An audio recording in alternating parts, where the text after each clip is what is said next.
Hi, I'm Alice Marwick. I'm an associate professor in the Department of Communication and a principal researcher at the Center for Information Technology and Public Life here at UNC and a fellow at the Applied Epistemology Project.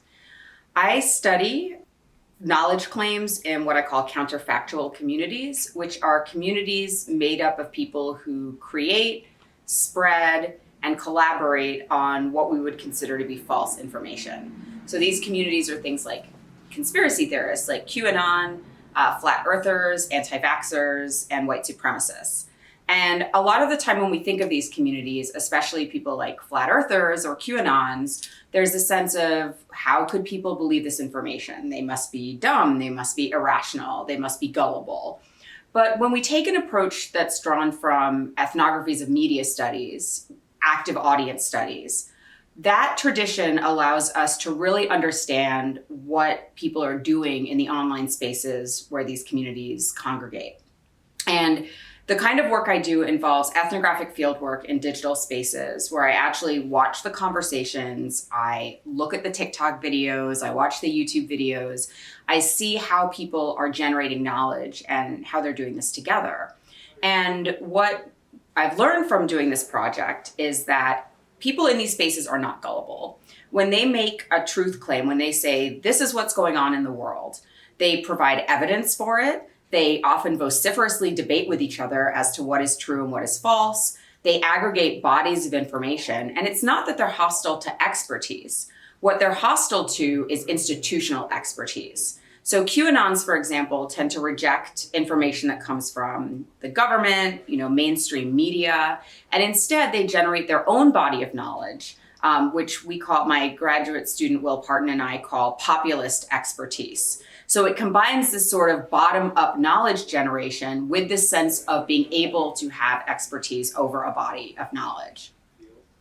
In QAnon's case, this is by going line by line through tweets from Trump, through Trump's speeches, and from drops by this mysterious figure Q on this shadowy image board. It's like a whole thing.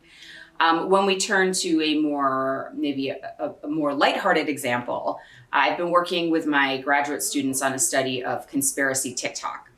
And in conspiracy TikTok, what we see is that people marshal visual evidence to put together sort of these mini documentaries. I mean, by mini, I mean they're 2 or 3 minutes long, where they're walking people through a particular conspiracy theory, which can range from the earth is flat, which is always a conspiracy theory because it assumes that like NASA and science and whoever are keeping the truth of the flat earth from us, to, the Loch Ness Monster is real, or some celebrities are vampires. I mean, it really runs the gamut.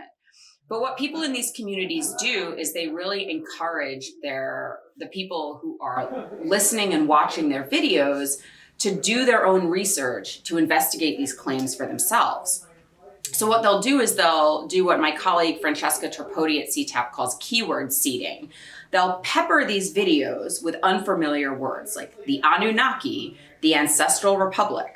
And if you go into Google or Amazon for that matter, or YouTube, and you type, or TikTok, and you type these words in, what you're going to find is a large body of information that supports these views, often drawn from, in some cases, classic conspiracy theories that are decades old, people who have been pushing conspiratorial narratives for years, but have found sort of a new audience through publishing books on Kindle and things like this. When someone on TikTok watches these videos, they are encouraged to go and do this research for themselves, but yet everything they find is going to support the conspiracy theory. The participatory part of this process in these counterfactual knowledge communities means that knowledge is being generated by the individuals themselves, which means that they have a much greater buy-in to that information. And what my project finds overall is that when we look at simplistic solutions to these things like media literacy or critical thinking, the people in these communities already believe themselves to be rational, enlightened, critical thinkers. And that really complicates how we address these problems and how the solutions that we put forth to address them.